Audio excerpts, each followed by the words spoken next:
বন্দ্যোপাধ্যায়কে জানাই আমরা ধন্যবাদ। মহাশয় স্যারকে জানাই আমরা ধন্যবাদ। মাননীয় চেয়ারম্যান স্যারকে আমরা জানাই ধন্যবাদ।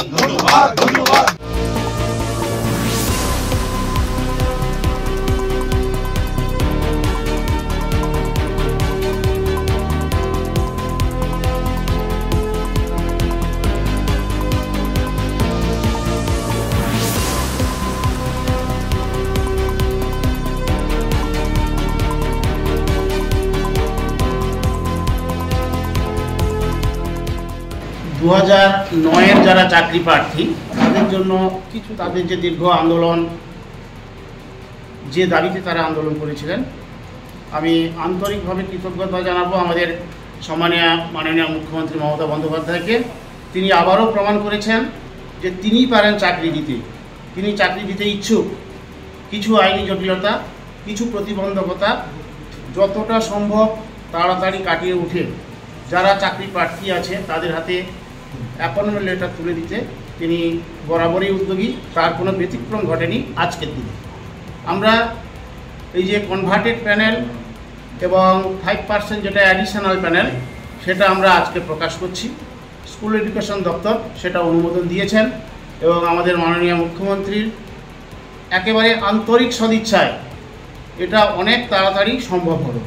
আজকে যত রাত হোক না কিনা আমরা 338 জনের অ্যাপয়েন্টমেন্ট লেটার আমরা আজকেই ইস্যু করব। 15 বছর ধরে সবাই ভুগছিলেন, যেখানে আমাদের পাশে কেউ ছিল না।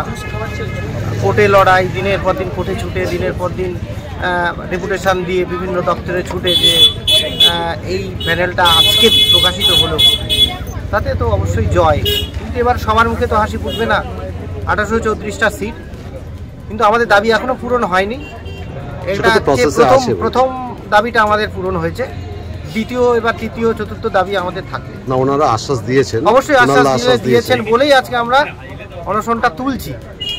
এরপরে আমরা স্টেপ বাই স্টেপ এগোবো। যদি আমাদের দাবি দেওয়া পূরণ না হয় আবার আমরা শুরু করব।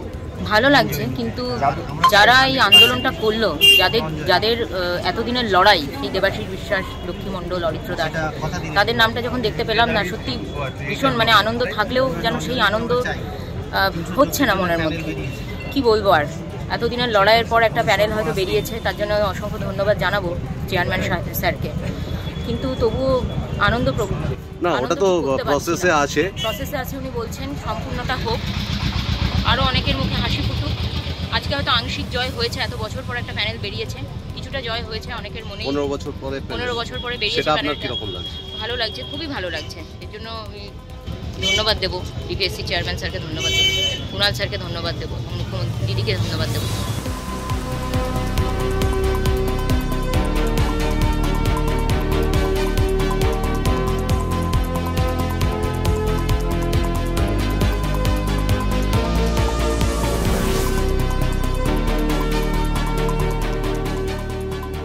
প্রাথমিক শিক্ষকদের দক্ষিণ 24 পরগনা জেলার একটা প্যানেল, এটা দীর্ঘ ডিসপিউট, দীর্ঘ জটিলতা ছিল।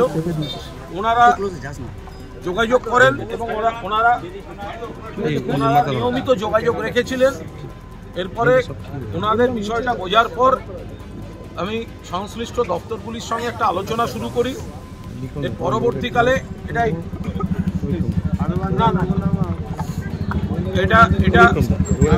মোট শূন্যপদ ছিল 1834।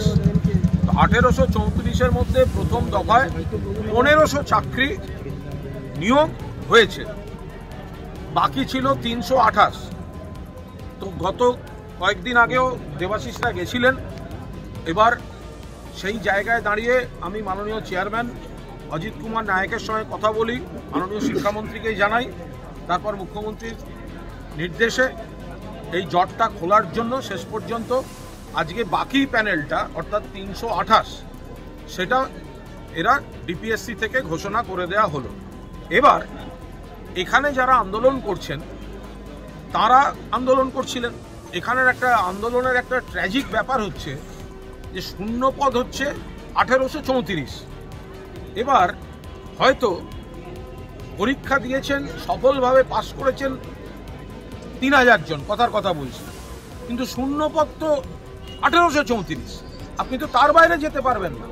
ফলে যারা আন্দোলন করছেন তাদের আন্দোলনের চেষ্টায় হয়তো এখনো পর্যন্ত অন্য কারোর মুখে হাসি ফুটেছে, কিন্তু লড়াইটা এরা করছেন। আমরা অনুরোধ করেছিলাম ওনারা ধর্ণা এবং অনশন তুলে নিন। অনেক যন্ত্রণা নিয়ে তারা অনশন করছিলেন। ওনাদের যন্ত্রণার প্রতি পূর্ণ সহমর্মিতা জানিয়ে এক ধাপ সরকার পুরো প্যানেলটাকে কমপ্লিট করেছে এবং তার ফাঁকে যেগুলো রয়েছে সেগুলো নিয়ে ওনাদের যা বক্তব্য আছে ওনারা ডেপুটেশন দিলে পরবর্তী ধাপ আলোচনাটা তখন শুরু হবে।